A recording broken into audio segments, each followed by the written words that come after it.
welcome to another Maplestory 2 video, and today we're going to be talking about crafting and how to make money in general. So a lot of you have been thinking about people are having blue items and such, and they're making money out of it, and how do you sell them, because most of the time when you do your dungeons and such, especially on the normal dungeons, you're gonna get the untradeable items. So these are untradeable, you're getting them for free for sure, but when you're reaching to hard dungeons, you won't be getting any of those blue items anymore. And a lot of people prefer to replace their green items or accessories and replace them to blue or purple. And to do that, usually people are looking up on the black market. You look up for savagery,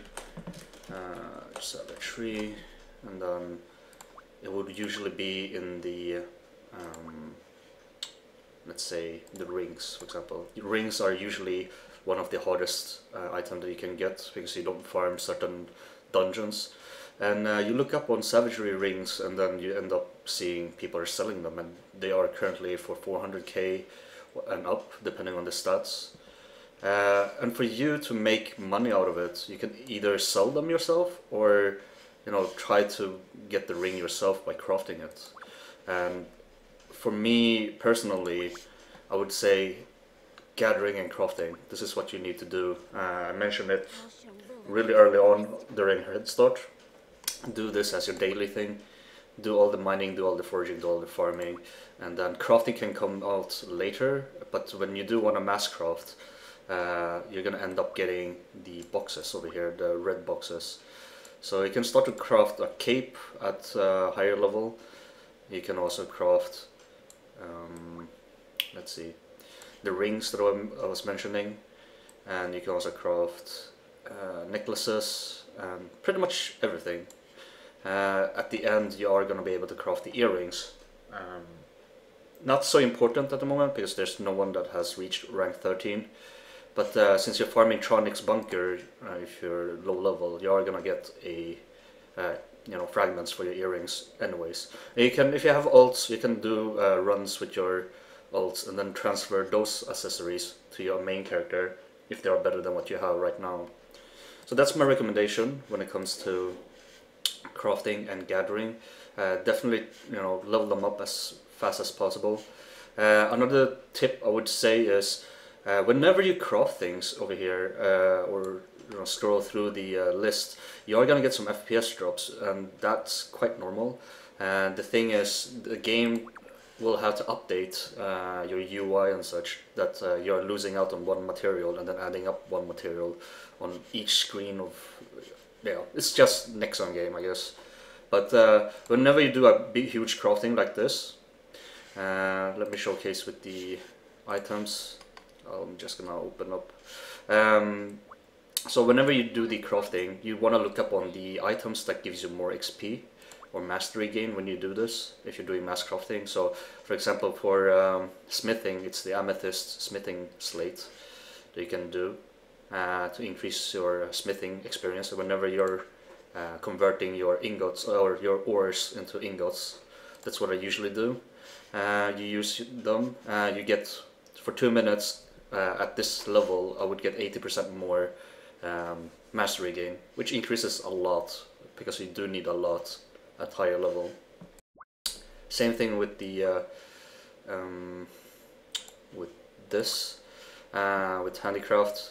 You get the Longhorn handicraft slate. Do the same thing for handicraft. Alchemy is gonna have similar. I believe it's the crystal, and you can convert those crystals and use them to upgrade your or level up your alchemy. And for cooking, that would be the seasoning. So with the seasoning, you're increasing your XP for the crafting, and then you obviously saw the food that I was hovering, medicinal mushroom tea. This is also something that you can use if you want to level up faster. You get 100% more XP for 60 minutes. Which is really nice if you think about it. It's double XP for 60 minutes. However, the effect itself has 22-hour cooldown, so you can only use it once a day. But for 1 hour you can get double XP, which is really nice. Another thing is, like, if you scroll down all the way, I think I mentioned this already, that you can craft foods that will buff for the party, really good for endgame raids. You can also craft some tonics. Tonics uses, it's basically buff for yourself for 10 minutes. You get increased damage, etc. for raids, also really good. And in handicraft, it's usually the accessories that you can craft with these. And for smithing, you are gonna get I don't think smithing does much, to be honest, because most of these items are gonna be replaced with whatever you have. However, I would say it's good when you're doing the ranching and other stuff. Like, all of these tabs has these type of increased ranching, or anything that's for gathering. So you have increased mining, increased ranching, increased foraging, increased farming, and it doubles up the amount that you get for a certain amount of time. So use these if you need more materials, definitely really helpful. My recommendation would be obviously everything but smithing for now. But smithing, you know, it's part of the crafting, so might as well do the smithing as well. You'll get loot boxes that you'll unlock every rank, and they're pretty neat, I would say. You get some cosmetics, I mean, you do get some furniture items. I believe you also get some temporary items if you're new to the game and you need to get that 1.5k gear score to enter a dungeon. You'll get some items over here that you can replace. So for the last thing that I would like to mention is, when I do this crafting, you're gonna get FPS drop. So when I craft multiple of these, let's start it up, you're gonna notice the lag is gonna be there for a long time. Like, it tries to update, and you can see on the crafting that it's really shitty.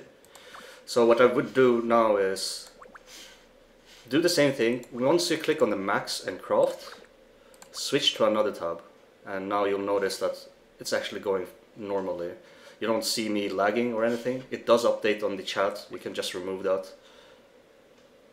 And you know, it's a minimal FPS drop when you do the crafting.